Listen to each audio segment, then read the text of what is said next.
Viva o Feijão, com Marcelo Líderes. Segundo estimativas da Embrapa Arroz e Feijão, em 2023, o consumo médio aparente per capita do feijão comum em 2021 foi 12,2 quilos por habitante.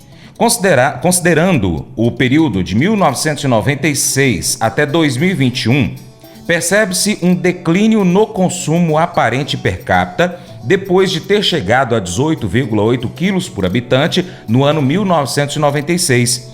Entre os feijões consumidos aqui no Brasil, 80% são de feijão comum, 20% de feijão calpi. O feijão comum consumido no Brasil, por sua vez, está distribuído em 56% para o carioca, 21% para o preto e 3% para os especiais.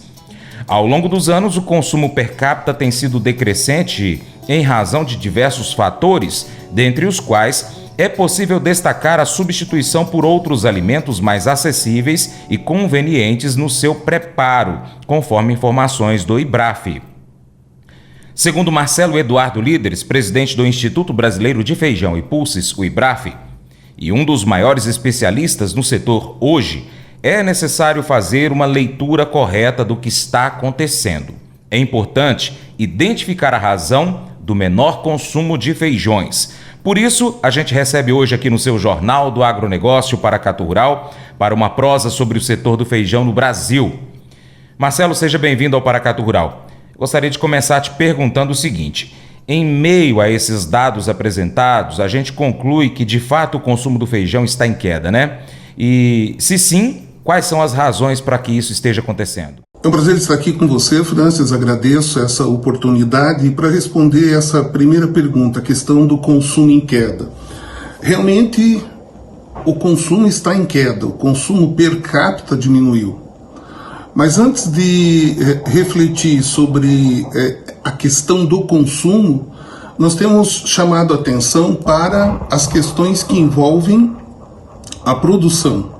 Será que nós estamos produzindo o suficiente para atender essa demanda nacional? É interessante que aquela matéria que foi veiculada o ano passado, falando que em 2025 o brasileiro já estaria consumindo menos arroz com feijão, né, em vezes por semana, o final daquela matéria destaca as razões, e isso chama a nossa atenção. Nós não encontramos uma pessoa afirmando que ela está deixando de consumir feijão porque ela não gosta, ou ela saiu de casa onde havia sempre o consumo de feijão e que agora, graças a Deus, ela pode consumir outras coisas. Não existe isso, não? É diferente de alguns outros tipos de alimentação de alguns países. Às vezes a alimentação ela é típica do consumo de pessoas carentes, de baixo poder aquisitivo. E aí, quando a pessoa ganha um pouquinho mais, ela já deixa aquele hábito alimentar. Não é isso. O feijão, os motivos que levam as pessoas a deixar de consumir feijão, entre eles está a dupla jornada de trabalho. Nós sabemos que homem e mulher trabalham para sustento da família, né? E algumas vezes entendem que consumir o feijão ou cozinhar o feijão pode ser um desafio. Mas é preciso lembrar que tanto para isso quanto para aqueles que gostam de produtos prontos para comer, enfim, o ready to eat, eles têm hoje uma indústria que vem trabalhando para suprir essa necessidade. Né? Existe o feijão pronto sem tempero e sem nenhum tipo de aditivo. Então isso é algo que pode se destacar numa campanha nacional, essa alternativa, né? A pessoa mora sozinha, por exemplo, né? E o outro motivo é preço, né? Você tem uma parcela da população que consumiria mais feijão, mas se o feijão sobe muito, eles têm que diminuir o consumo. É claro que não é uma parcela grande da população. Segundo alguns números que foram publicados, aí estão em algumas revistas de referência, o consumo diário dos brasileiros, né, aquele que diz que todo dia consome feijão, chova ou faça sol, é 33%. Nós estamos falando de todo dia, segunda a domingo. 33%, são 70 milhões praticamente de brasileiros. Aí nós temos aqueles que consomem de 4 a 6 vezes por semana. São 27% da população, cerca aí de 57 milhões de brasileiros. E tem os de 1 a 3 vezes por semana, que é para onde caminha, né, segundo as pesquisas, né, para onde caminha o consumo nacional, né, umas 3 vezes por semana. São cerca de 70 e tantos milhões de brasileiros. Tem 10 milhões que não consomem, não gostam. Isso acontece em tudo, né? Você tem sempre um percentual que não consome. Então, o que nós entendemos é que, sim, nós precisamos de campanhas que mantenham o conhecimento e cultivem o hábito do brasileiro de consumir feijões, mas temos que urgentemente resolver a questão de produção, de produtividade. De acordo com o engenheiro agrônomo da Emater do Paraná, Germano Kuzdra, nos últimos 10 anos a produtividade do feijão aqui no Brasil vem aumentando, mesmo que de forma singela. Isso compensa em parte a redução da área plantada. No período que estamos analisando, a produtividade no Brasil saiu de 913 quilos por hectare em 2013 para 1.125 quilos por hectare em 2023, cerca de 20% de crescimento, enquanto a área plantada diminuiu aproximadamente 12%. Reflexos são vistos na continuidade, melhor dizendo, da instabilidade da área plantada e da produção, devido à insegurança dos produtores em relação aos preços, tanto de venda quanto do custo de produção, explicou Kuzdra. Não podemos esquecer que as áreas perdidas de plantio de feijão se dão pelo incremento de áreas de soja e milho. Segundo a Conab, a área de soja aumentou 27,7 milhões naquela época, 27,7 milhões de hectares para 44,08 milhões de hectares, ou seja, aumento de 58,9%. Milho passou de 15,8 para 22,26 milhões de hectares, aumento de 40,6% no mesmo período. Muitas destas áreas foram retiradas do feijão, que ainda sofreu com problemas climáticos impactantes na última safra. Ele acrescenta, para a safra 2022-23, considerando as variedades preto, calpi e carioca, foram 2,71 milhões de hectares. Na temporada 12-13 eram 3,07 milhões de hectares. Marcelo, voltando então para a nossa prosa, você acredita que a produção de feijão seguirá aumentando aqui no Brasil nos próximos anos? Sim, Francis. A questão da produtividade, ela tem chamado bastante atenção, despertou muito a nossa atenção no ano passado, quando um produtor com 55 hectares produziu perto aí de 6 mil quilos, ou 100 sacas por hectare. É claro que, além de ter colocado em prática todas as recomendações em termos de manejo, ter utilizado uma semente realmente certificada, enfim, todos os cuidados, ele teve ainda um momento de clima ideal. Mas nos faz pensar, porque boa parte do Brasil, mesmo em faseolos, produz aí na faixa de 30 sacos, 35 sacos, 40 sacos é considerado uma boa produção. Ok, talvez nós tenhamos que fazer chegar mais para esses produtores o conhecimento ou as tecnologias que estão sendo usadas. Então, para isso, nós estamos buscando manter contato com a Embrapa, com o Instituto Agronômico de Campinas, com a TAA, Instituto Terras Altas, com o IDR do Paraná, com os consultores de feijão, né? Existe hoje um saber, um conhecimento nos consultores de feijão incrível, né? Enfrentando todo tipo de desafios, né, que existem para a produção de feijão. E o resultado é que a gente entende que por exemplo, vamos fazer um simpósio nacional do feijão, né, a quatro mãos com Embrapa, com Sebrae, com IAC, com IDR, com TAA, com a FAEG, né, vai ser em Goiânia, e esse encontro vai buscar reunir e organizar cada vez mais esse conhecimento, aquilo que tem se testado diante de novos desafios, né, e que podem aumentar a produtividade. Então, nós não entendemos que é uma questão de aumento de área, né? Precisamos de mais área, temos que recuperar a área que a soja tomou e que o milho tomou. Não é necessário, né? Nós temos aí quantos hectares, né, que estão planejados para serem somados aí na agricultura, que vem de recuperação de pastagens, né, enfim, de terras que vão acabar sendo agrícolas. Aí você já tem um percentual. Mas nós podemos, com essa quantidade, essa área que é plantada atualmente, buscar atender o consumidor a partir daí, inclusive ter excedentes para exportar. Então, para que isso aconteça, nós precisamos utilizar melhor a terra, né? É o caso da irrigação. A irrigação tem evoluído bastante, a Rede Nacional de Irrigação, RENAI, está fazendo um bom trabalho em termos de análise e estudo de cada região, a capacidade que efetivamente tem de ter ali explorado, né, esses recursos naturais. Então essa é a maneira que a gente vê que o consumo, a oferta, a produção pode aumentar. O feijão é um item comum no prato dos brasileiros, quase tão comum como encontrar, por exemplo, suplementos proteicos nos coquetéis de praticantes de musculação e outras atividades físicas.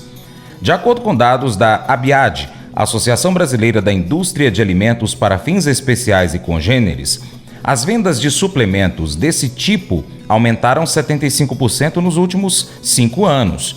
A novidade é que agora a Embrapa, a empresa brasileira de pesquisa agropecuária, uniu os dois queridinhos e criou um concentrado proteico de feijão carioca. Escuta só.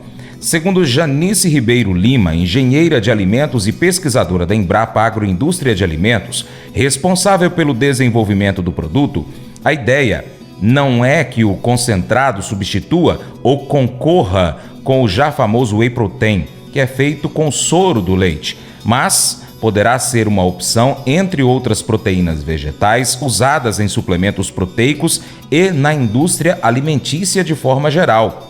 Quando o assunto são proteínas de origem vegetal, elas podem ser usadas tanto para aumentar o teor de proteínas de alimentos à base de vegetais, como hambúrgueres e bebidas vegetais, por exemplo, como também em suplementos alimentares, muito usados por quem faz exercícios e atividades físicas, conforme informações do portal do IBRAF. Essa é apenas uma entre várias opções, vários exemplos e outras formas de se usar o feijão e potencializar o setor.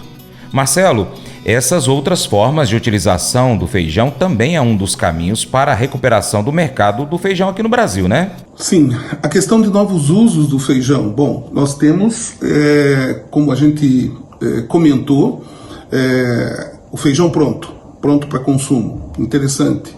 Em alguns outros países existe o costume da lata. O Brasil, por N motivos, tem uma certa restrição, no caso do feijão, de sopas em lata, mas tem outras alternativas.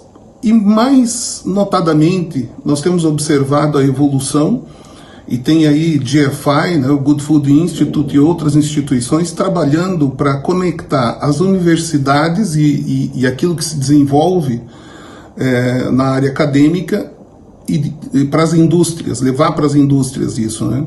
Então nós temos visto o aproveitamento da proteína. Os feijões têm uma quantidade de proteína muito interessante, e lembrando que os feijões entregam a maior quantidade de proteína por uso dos recursos naturais. Então não tem nada mais racional do uso de recursos naturais, de água, enfim, dos recursos que existem para produzir. Não existe nada mais racional do que plantar feijões e pulses, né? Lentilha, ervilha, grão de bico. Então o feijão, nosso pulse por excelência aqui. Então ele é incrivelmente sustentável. Tem muita proteína. Dá para isolar essa proteína e enriquecer outros alimentos que têm déficit? Sim, dá. E isso está sendo feito. Então é a indústria do plant-based, né? Nós sabemos que dentro de alguns anos, ou com o passar dos anos, vai ficar cada vez mais desafiador consumir a carne, a proteína animal, né? Tem N dificuldades em termos de produção e de volume para atender o consumo mundial em busca de proteína.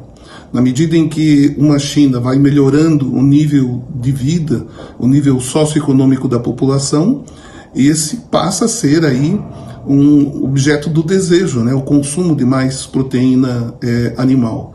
Por isso se desenvolve essa indústria dos análogos à carne, né? É para poder atender e alimentar a população. Substituir a carne, não. Porque a gente sabe do desafio que existe, né, para substituir a carne. Mas as pessoas que não tiverem acesso vão poder ter acesso a algo, né, que faz lembrar, né, e em algumas situações impressionante, né, como é o sabor. Então, esse uso realmente vai aumentando. E nós temos observado, ainda voltando um pouco, né, na nossa conversa, sobre a questão do consumo.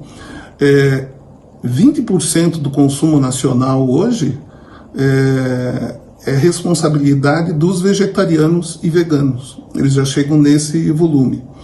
Então, com uma quantidade de demanda que existe, nós não temos outras alternativas a não ser pensar o setor, pensar como é que nós podemos aumentar a produção, a produtividade, enfim, os meios que nós temos aí para produzir e atender a demanda e a necessidade do consumidor. Durante este ano 2024, o IBRAF promove uma série de eventos com o objetivo de integrar, informar e capacitar você, produtor de feijão do Brasil. Um dos principais é o Pulse Day, que promove encontros de alto nível e reúne atualmente, todos os anos, milhares de produtores rurais. O IBRAF atende em polos de produção desenvolvidos e busca solucionar a demanda para atualização de informações sobre novas cultivares, novas tecnologias, manejos e sobre comercialização do feijão. Além disso, é possível proporcionar a oportunidade para que você, produtor, possa ouvir especialistas e então conhecer soluções para os seus desafios. Marcelo, a gente já tem a programação dos eventos do IBRAF para esse ano 2024? Sim, temos muitos eventos planejados para esse ano. Provavelmente no mês de abril devemos anunciar logo no final do mês de abril um evento técnico, né, um simpósio nacional de feijão. Pretendemos reunir os consultores, os agrônomos interessados nesse tema e durante 2 dias, né, debatermos, ouvirmos, enfim, evoluirmos, né, nessas questões de aplicação do conhecimento e diversificação ou atomização desse conhecimento que existe dentro da cultura do feijão, aumentando ainda mais a produtividade, né, e consequentemente aí, baixando custos, né, para o produtor, que isso é importante. Temos no início do mês de abril, dia 2 e 3 de abril, o Summit Superfoods, que é um evento voltado para os importadores de feijões e de gergelim e dos exportadores de feijão e gergelim a partir do Brasil.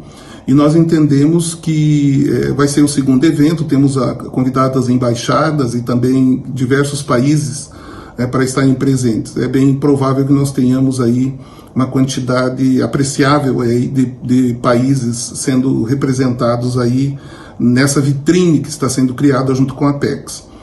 E temos em setembro, na segunda quinzena de setembro, o Fórum Brasileiro do Feijão. Vai ser o 10º Fórum Brasileiro do Feijão, Então, o fórum tem sido, né, um local de bastante afluência, né, de produtores, de agrônomos, de sementeiros, de empacotadores, de exportadores, que visam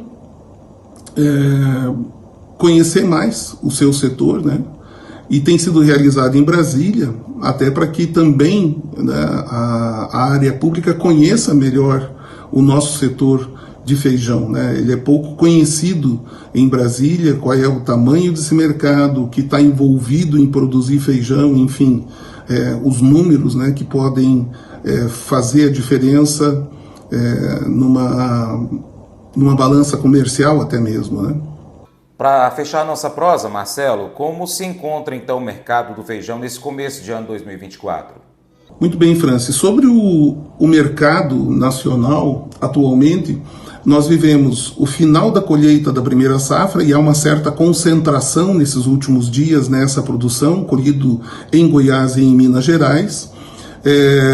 Esse produto não saiu aí com uma qualidade boa, muito feijão manchado, muito feijão prejudicado, né, por chuvas. E a qualidade deixou a desejar. Então o produtor, quando pega esse feijão, não tem muito por que guardar, ele quer vender, né? E acabou pressionando o mercado. E nós tivemos as cotações reduzindo de 370, 380, 360, né, durante o mês de janeiro, para alguma coisa aí ao redor de 300, 290, 300 reais. E aí tem feijões comerciais de todo o preço atingidos de diferentes formas pelas intempéries, né? O feijão preto, nós temos um momento que ele está acompanhando um pouco o feijão carioca, né?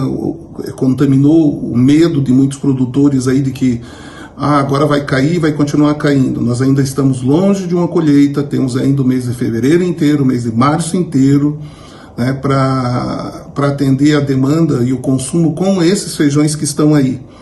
E a gente sabe que o total de feijão da primeira safra mostra que nós vamos ter um cobertor curto, né? No mês de março, início de abril, é provável que os feijões tenham um preço mais elevado do que agora.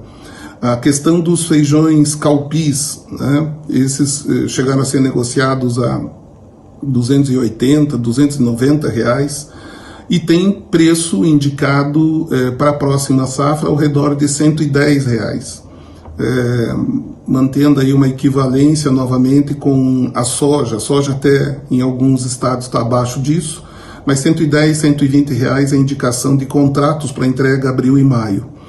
E feijão rajado e feijão vermelho praticamente não tem cotação, porque nós não temos visto comercialização deles nos últimos dias.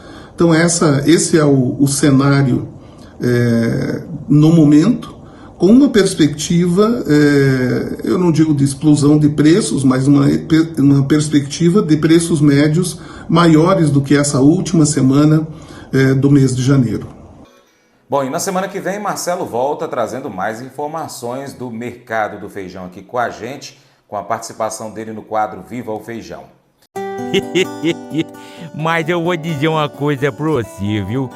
Se quiser colocar propaganda sua aqui nesse programa, eu vou dizer um negócio, você vai ter um resultado bom demais, senhor. Isso mesmo, é facinho, senhor. Você pode entrar em contato com os meninos ligando o telefone deles, é o 38, é o 991810123, bem facinho. É muito bom porque aí a sua empresa vai sair dentro de um programa que é ligado aí ao homem pra mulher do campo. É nós que vai estar assistindo e também vai ver sua propaganda. É bom ou não é? Quando coisas difíceis acontecem em nossas vidas, só queremos que acabem. Queremos que elas mudem o mais rápido possível. Você pode até se perguntar o porquê de Deus ainda não ter consertado aquela situação que tanto incomoda você. É por isso que é importante sabermos que Deus não prometeu que tudo vai acontecer do jeito que nós queremos. Deus prometeu outra coisa. Jesus disse que estará conosco quando passarmos por momentos difíceis. Nunca estamos sozinhos porque Ele está sempre conosco. Enquanto isso, não tira a dor. Podemos encontrar paz sabendo que o Deus Todo-Poderoso, Criador do Universo, nunca vai nos deixar. Reserve alguns minutos nesse momento e peça pela paz de Deus sobre aquela situação difícil que você possa estar vivendo. Esse devocional faz parte do plano de estudos Nunca Desista do aplicativo bíblia.com. Muito obrigado pela sua atenção, Deus te abençoe e até o próximo encontro. Tchau, tchau.